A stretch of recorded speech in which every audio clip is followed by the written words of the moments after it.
आज हम इस वीडियो में लेकर आए हैं हिस्ट्री के कुछ ऐसे महत्वपूर्ण सब्जेक्टिव प्रश्न जो एग्जाम्स में बार बार आते हैं और ये प्रश्न अक्सर रिपीट होते रहते हैं।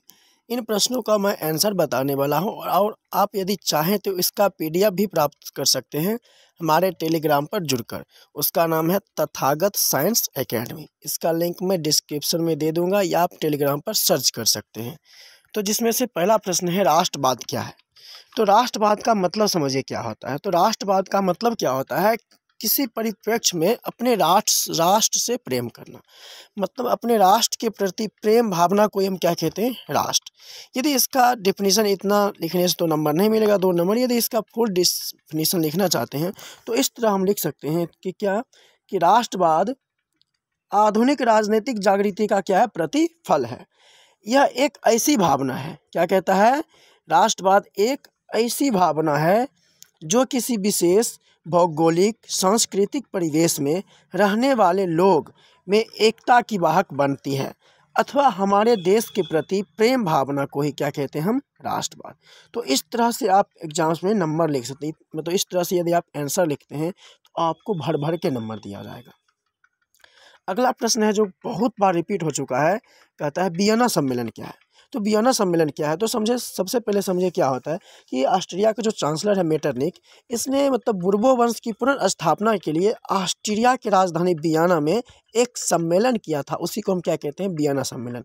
तो इसका डिफिनीशन में क्या कहता है कि ऑस्ट्रिया के चांसलर मेटरनिक ने, क्या है, ऑस्ट्रिया के चांसलर मेटरनिक ने अपने राजधानी वियना में, कहाँ पर, अपने राजधानी वियना में एक सम्मेलन बुलाया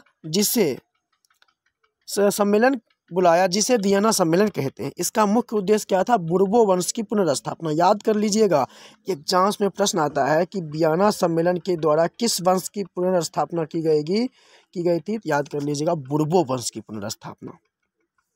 अगला प्रश्न क्या है, यहाँ से देखिए, मेटरनिक युग क्या है? बहुत बहुत इंपॉर्टेंट प्रश्न है, मेटरनिक युग क्या। कई बार एग्जाम्स में आ चुका है कि मेटरनिक युग क्या है। तो आइए हम समझते हैं मेटरनिक युग क्या है। तो इसका देखिए डिफिनीशन थोड़ा ऊपर नीचे हो गया, हम पहले नीचे से शुरू करते हैं कि यदि आप एग्जाम में लिखिएगा तो ऐसे लिखना हम लोगों को मेटरनिक के बारे में कि मेटरनिक ऑस्ट्रिया का क्या था, मेटरनिक ऑस्ट्रिया का चांसलर था। क्या था, ऑस्ट्रिया का चांसलर था। तो इसके, ऑस्ट्रिया का चांसलर था, तो इसके मतलब 1815 से 1848 तक के युग को हम क्या कहते हैं, मेटरनिक युग के कहते हैं। समझ में आई बात? किस तरह लिखना है कि मेटरनिक ऑस्ट्रिया का चांसलर था, इसके शासनकाल 1815 से लेकर 1848 तक के युग को हम क्या कहते हैं, मेटरनिक युग कहते हैं। अगला प्रश्न देखिए क्या कहता है। अगला प्रश्न, ये हमको नहीं लिखना है, जुलाई 1823 को नहीं। इटली के एकीकरण की क्या बाधाएं थी? प्रश्न क्या है कि इटली के एकीकरण की क्या बाधाएं थी।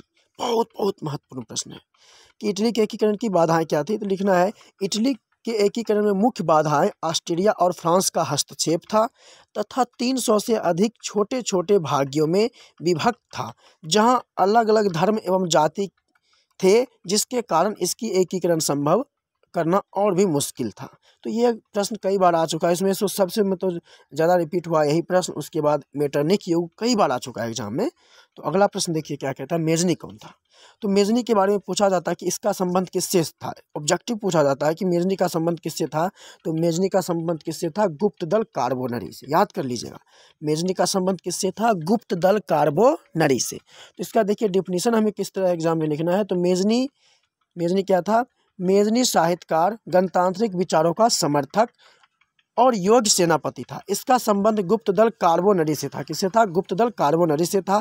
इन्होंने सन 1831 में यंग इटली नामक संस्था की स्थापना की एवं 1834 ईस्वी में यंग यूरोप का स्थापना किया था। अगला प्रश्न क्या है, यूरोप में राष्ट्रवाद को फैलाने में नेपोलियन बोनापार्ट किस तरह सहायक हुआ? तो इसमें कहता है, नेपोलियन बोनापार्ट ने यूरोप में नेपोलियन बोनापार्ट जर्मनी के एकीकरण के दौरान जर्मन राइन संघ का निर्माण किया है। कई बार एग्जाम्स में आ चुका है कि जर्मन राइन संघ का निर्माण किसने किया था। तो जर्मन राइन संघ का निर्माण किसने किया, नेपोलियन बोनापार्ट। ऑब्जेक्टिव, यदि आप सब्जेक्टिव को सही तरह से समझ लेते हैं, बुक का रीडिंग करते हैं, तो आपको ऑब्जेक्टिव बनाने में कोई परेशानी नहीं होती है, क्योंकि सब्जेक्टिव में ही ऑब्जेक्टिव छुपा रहता है। तो जर्मन राइन राज्य का निर्माण किसने किया था, नेपोलियन बोनापार्ट संघ का निर्माण किया, जो पूरे यूरोप में राष्ट्रवाद फैलाने में सहायक हुआ। अगला प्रश्न क्या है, गैरिबाल्डी के कार्यों की चर्चा करें। भाई आपको पता ही होगा गैरिबाल्डी से क्या क्वेश्चन पूछा जाता है, तो गैरिबाल्डी से ही पूछा जाता है कि गैरिबाल्डी पेशे से क्या था। तो याद कर लेना है, गैरिबाल्डी पेशे से क्या था, नाविक था, जो नाव चलाता है, जिसको हम सेलर कहते हैं। यही प्रश्न बार बार एग्जाम्स में आता है कि गैरिबाल्डी पेशे से क्या था, नाविक था। यह एग्जाम कई बार रिपीट हो चुका है। तो आइए हम समझते हैं, इसके कार्यों की चर्चा करते हैं किस प्रकार है।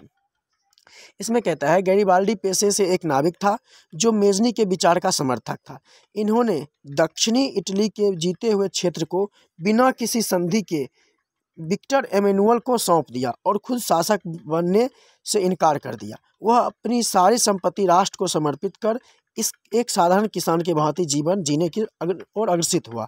गैरिबाल्डी का जीवनी को लाला लाजपत राय ने लिखा था। किसने लिखा था, लाला लाजपत राय।